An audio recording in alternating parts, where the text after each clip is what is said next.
ಆಡಳಿತದ ದೃಷ್ಟಿಯಿಂದ ಹೊಸ ಜಿಲ್ಲೆ, ಆದರೆ ಇತಿಹಾಸದಲ್ಲಿ ಅದಕ್ಕೆ ಹಳೆಯ ಬೇರುಗಳು ಇವೆ. ಪ್ರದೇಶ ಜನರ ದೀರ್ಘಕಾಲದ ಆಸೆ ಶ್ರೀ ಯಡಿಯೂರಪ್ಪಾಜಿ ಅವರ ನೇತೃತ್ವದ ಬಿಜೆಪಿ ಸರ್ಕಾರದ ಕಾಲದಲ್ಲಿ ಸಾಕಾರವಾಯಿತು. आपको समझ में आया है, यादगीर एक नया डिस्ट्रिक्ट है, एडमिनिस्ट्रेशन के दृष्टिकोण से एक एकदम नया डिस्ट्रिक्ट है, मगर इसका एक पुराना इतिहास भी है और इस प्रांत के, इस रीजन के लोगों के इच्छा के अनुसार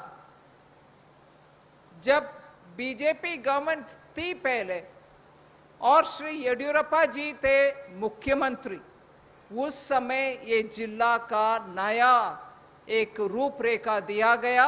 इसीलिए मैं जरूर धन्यवाद कहना चाहती हूं श्री येडियुरप्पा जी को.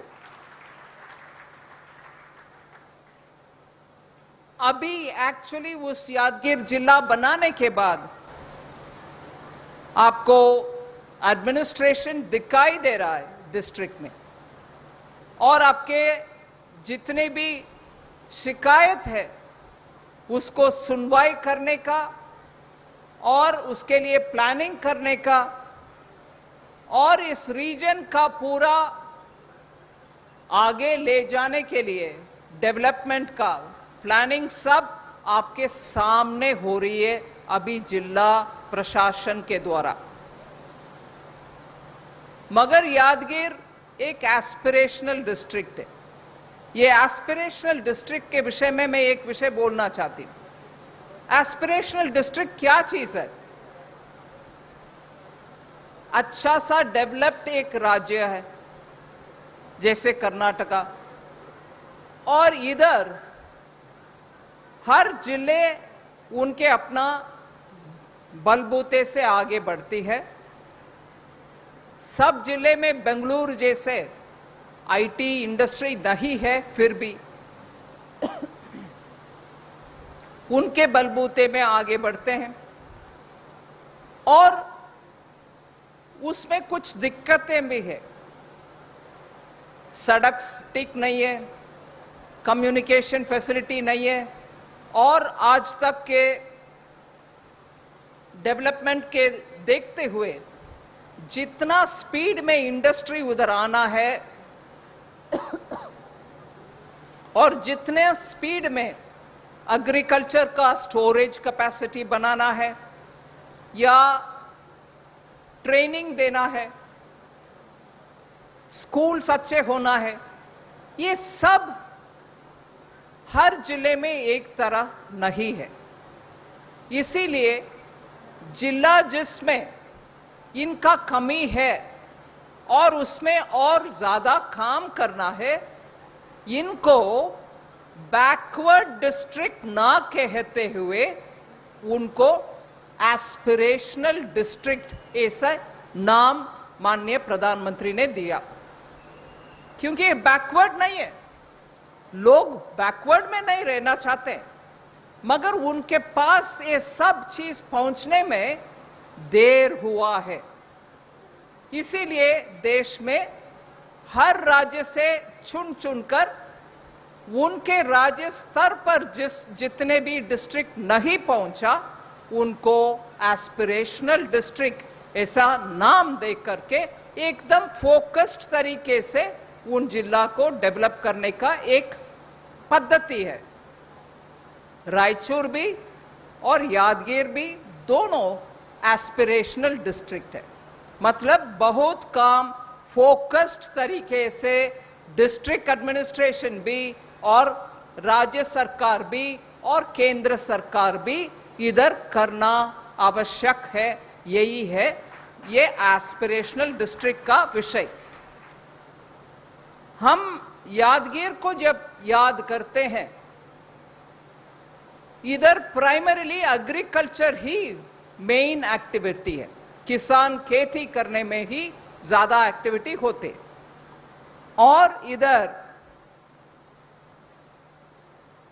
नेट सोन एरिया मतलब जहां खेती एक्चुअली होता है इस जिला में, इसका टोटल जिला के स्तर को कंपेयर करेंगे, जितना भी जगह है उसमें कितने हद तक किसानी करते हैं, खेती बाड़ी करते हैं, वो 75% ऑफ द डिस्ट्रिक्ट है।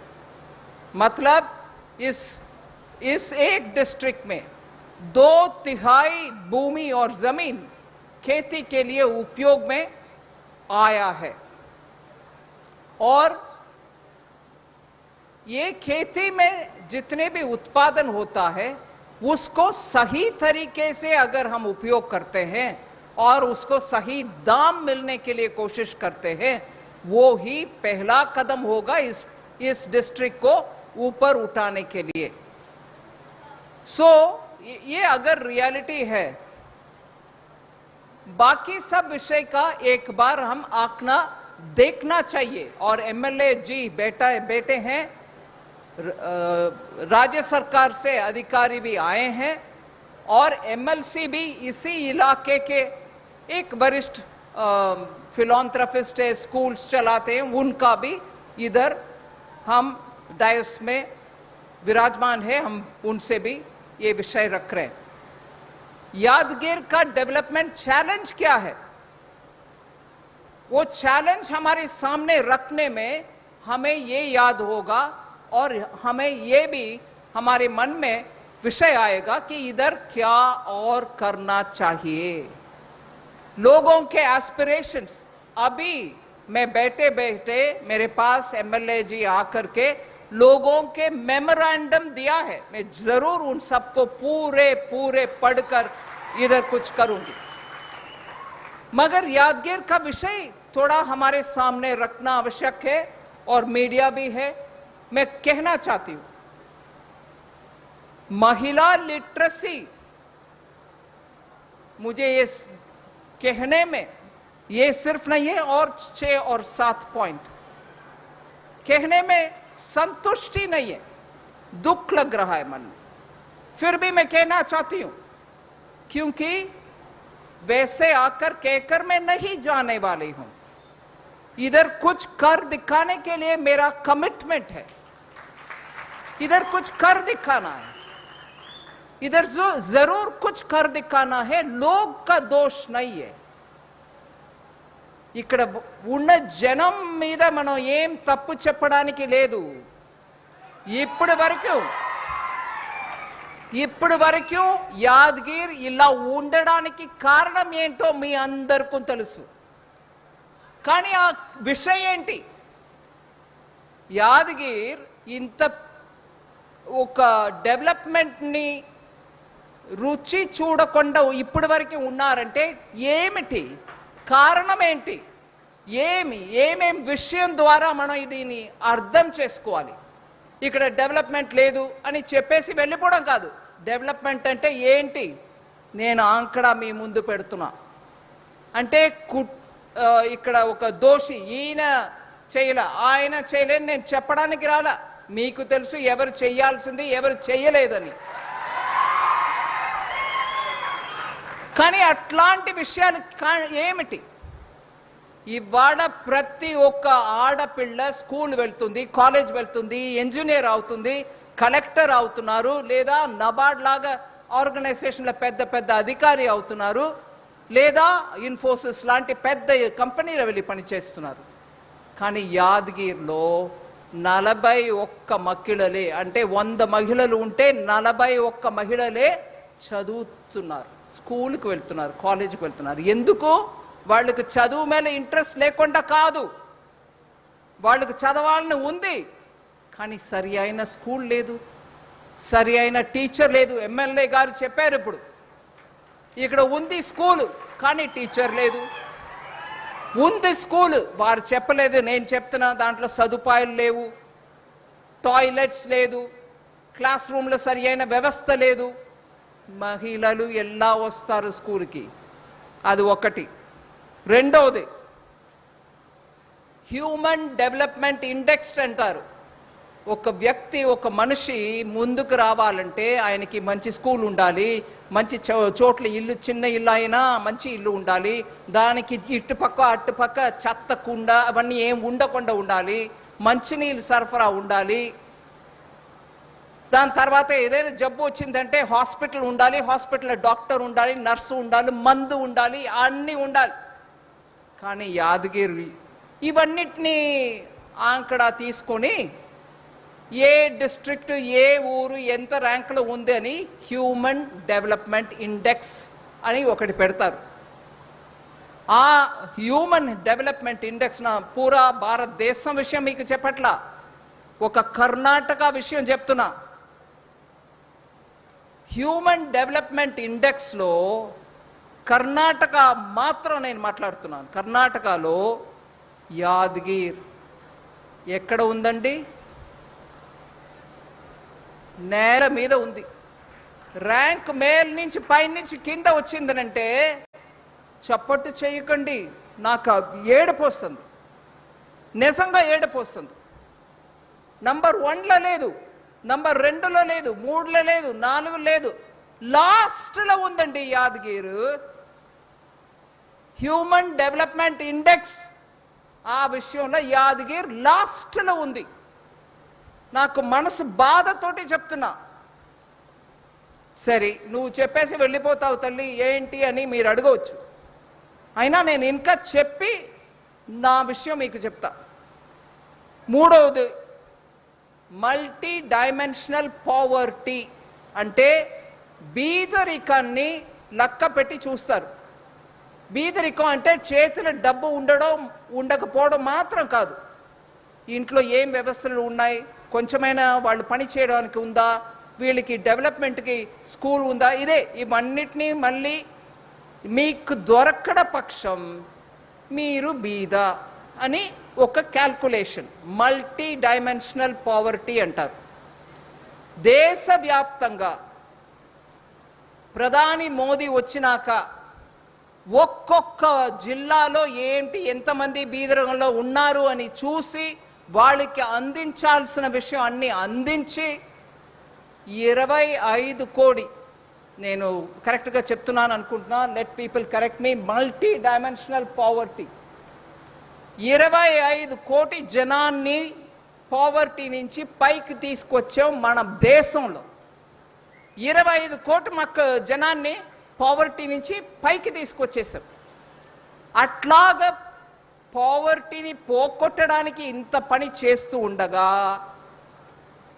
యాదగిరిలో వచ్చినప్పటికీ నేను మళ్ళీ మనసులో బాధతోటి చెప్తున్నా, హైయెస్ట్ పావర్టీ ఉన్న ఒక ఊరు, ఒక డిస్ట్రిక్ట్ అంటే యాదగిరి. మనసులో బాధతోటి చెప్తున్నా. అలాగే కర్ణాటక రీసెంట్గా వచ్చిన డేటా ప్రకారం చూస్తే Bengaluru city per capita income, ప్రతి వ్యక్తికి ఉన్నటువంటి వాళ్ళ ఫ్యామిలీ ఇన్కమ్ ప్రతి వ్యక్తికి క్యాల్కులేట్ చేస్తున్నప్పుడు Bengaluru city highest income per capita ఈ దేశంలో. హైయెస్ట్ ఇన్కమ్ చాలా గర్వకారణం. కర్ణాటకలో ఉన్న ప్రతి ఒక్కరు కూడా చాలా గర్వం ఫీల్ చేసుకోవచ్చు. ఆహా, మన కర్ణాటకలో బెంగళూరులో మంచిగా ఇలా ఉంది, చాలా ఆనందపడుతున్నాను నేను. కానీ యాదగిరి పెర్ కాపిటా ఇన్కమ్ లెక్క చూస్తే కింద నుంచి 2వ స్థాయిలో ఉంది. మనకంటే ఇంకా ఎవరో ఒకరి కింద ఉన్నారు. పెర్ కాపిటా ఇన్కమ్లో లోవెస్ట్ 2 స్థానం అంటే మనం పైన, కింద ఒకరు ఉన్నారు, పైన మనం ఉన్నాం, లోవెస్ట్ లెవెల్లో ఉన్నాం. అగైన్ నేను ఏదో ఇక్కడ వచ్చి ఆహా చూసేవా యాదగిరిని కింద చూపించేసి వెళ్ళిపోయింది అని అనుకోవద్దు. నేను ఈ కారణం వల్లనే కళ్యాణ కర్ణాటకలో వ్యక్తికి కొంచెం పని చేయడానికి ఆస్కారం, అక్కడ ఉన్న రైతులకి వాళ్ళ పంటని మంచి ధరలకి అమ్మడానికి ఆస్కారం, అలాగే కొంచెం వాల్యూ యాడ్ చేసి ప్రాసెస్ చేసుకున్నాక అది అమ్మడానికి మంచి ఆస్కారం కల్పించాలి అనే ప్లానింగ్ తోటే 7 డిస్ట్రిక్ట్లో కూడా ఆ డిస్ట్రిక్ట్లో ఉన్నటువంటి ప్రోడక్ట్స్ని యూస్ చేసి వాల్యూ యాడ్ చేసి వాళ్ళ ద్వారా గ్రామంలో ఉన్నటువంటి మహిళలు పురుషులు అందరికీ ఉద్యోగం కల్పించి మార్కెట్ కనెక్షన్ కూడా చేయించడానికి ప్రయత్నం చేసే చిన్న ప్రయత్నం. దేశంలో ఎన్నో చేయాలి, నేను పెద్ద ఎత్తున చేసేసేనేది కాదు, చిన్న ప్రయత్నం ఈ యూనిట్ ఇక్కడ పెట్టాం.